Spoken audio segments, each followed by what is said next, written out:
दृढ़ निश्चय होना चाहिए। जैसे प्रहलाद जी का इतना प्रतिकूलता होने पर भी उनके पिताजी कितनी प्रतिकूलता दे रहे हैं उनको, ये दंड दे रहे हैं, ऊपर पर्वत से फेंक देते हैं और जल में डुबा देते हैं। ये सब होने के बाद भी बोलते हैं नहीं, हरि ही सब जगह, इतना दृढ़ निश्चय कि हरि हर एक वस्तु में, हर एक कण कण में हरि है। ऐसे दृढ़ निश्चय होना चाहिए, ऐसे भक्त भगवान को प्रिय है। वो दृढ़ निश्चय हमको कैसे उत्पन्न होगा किसी विषय में, ये शंका होने पर योग सूत्र में एक सूत्र आता है, हम कैसे कोई भी विषय में दृढ़ता पैदा करेंगे। सतु दीर्घकाल नैरंतर्य सत्कार सेवितो दृढ़ भूमि, ऐसे एक श्लोक सूत्र आता है, प्रथम अध्याय के चतुर्दश सूत्र है। 3 चीज करना पड़ेगा किसी भी विषय में दृढ़ता लाने के लिए। 3 चीज।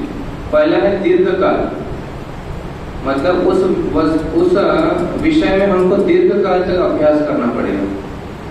जैसे सचिन तेंदुलकर, वो बचपन से ही क्रिकेट का अभ्यास कर रहा है ना, दीर्घकाल से। बोलते हैं कि एक भी दिन ऐसा नहीं हुआ है जिस दिन उन्होंने 500 बॉल का प्रैक्टिस नहीं किया। मतलब 500 बॉल को ऐसे डालेगा और ये बैटिंग करके प्रैक्टिस करेगा। तो इतना दीर्घकाल तक उन्होंने अभ्यास किया।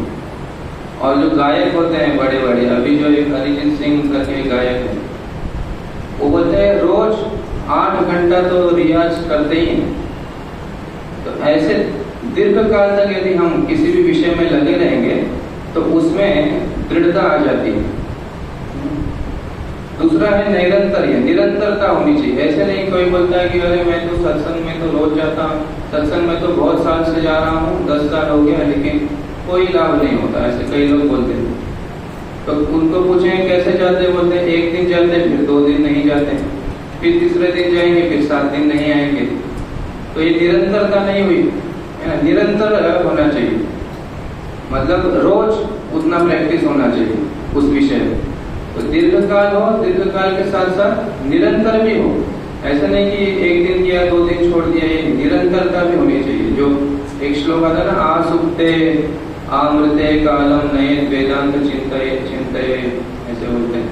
तो आसुप्ते मतलब सोने तक, मतलब ये निरंतरता के विषय में बताया, हर रोज करना पड़ेगा। और आमृते मतलब मरने तक, मरने तक बोलने से दीर्घकाल हो गया, और आसुप्ते बोलने से निरंतर हो गया। रोज करो, मरने तक करो वेदांत का चिंतन। जैसे महाराज जी बताते हैं, हमारे बड़े महाराज जी कैलाश में, कोई यदि 10 साल तक निरंतर ये उपनिषद का अध्ययन, श्रवण मनन निधिध्यासन यदि कोई करे तो निश्चय रूप से उसको ब्रह्म की प्राप्ति हो जाती है। तो यह निरंतरता का परिणाम। हमारे भी मैं स्कूल में देखा था, सामान्य हमारे क्लासमेट थे 1-2, उतना बुद्धि नहीं चलता था, मतलब ऐसे ही एवरेज जैसे 50% 60% लाते हैं मार्क्स, लेकिन निरंतर आते थे वो स्कूल में, एक भी दिन छुट्टी नहीं करते थे। तो उनको भी 10th में जब हमारा रिजल्ट आया, उनको भी 75% आया। मतलब यह निरंतरता का फल है कि कुछ ना हो लेकिन आकर के स्कूल में बैठना, सुनना, थोड़ा थोड़ा समझना, धीरे धीरे रोज रोज थोड़ा थोड़ा अभ्यास करने से उसमें दृढ़ता आ जाती है। तो ये निरंतर। और तीसरा चीज है, तो एक हो गया दीर्घकाल, एक हो गया निरंतर, और एक होता है सत्कार पूर्वक भी करना चाहिए। ऐसे नहीं, कई लोग तो करते हैं लेकिन मजबूरी में, है ना। जैसे कोई लोग रोज एक चीज को कर रहे हैं, स्वाध्याय में आ जाएंगे और सत्संग में आ जाएंगे, लेकिन केवल मजबूरी में आते हैं, अरे चल रहा है तो चलो बैठ जाएंगे, कोई कुछ बोल रहा है तो सुन लेंगे। मतलब उनको सत्कार नहीं, उसको उस विषय में आदर नहीं है। तो आदर पूर्वक होने से और अधिक लाभ होता है और दृढ़ता आती है। ब्रह्मचर्य, तपस्या पूर्वक करना, ब्रह्मचर्य, जैसे साधु संत जो होते हैं उनमें क्या विशेषता है। गृहस्थ भी सत्संग सुन रहा है और हम लोग भी तो वही कर रहे हैं, हम भी तो रोज जाके स्वाध्याय कर रहे हैं, पढ़ रहे हैं, लेकिन हमारे अंदर क्या विशेषता होती है, हम उसको तपस्या पूर्वक करते हैं, ब्रह्मचर्य पूर्वक करते हैं।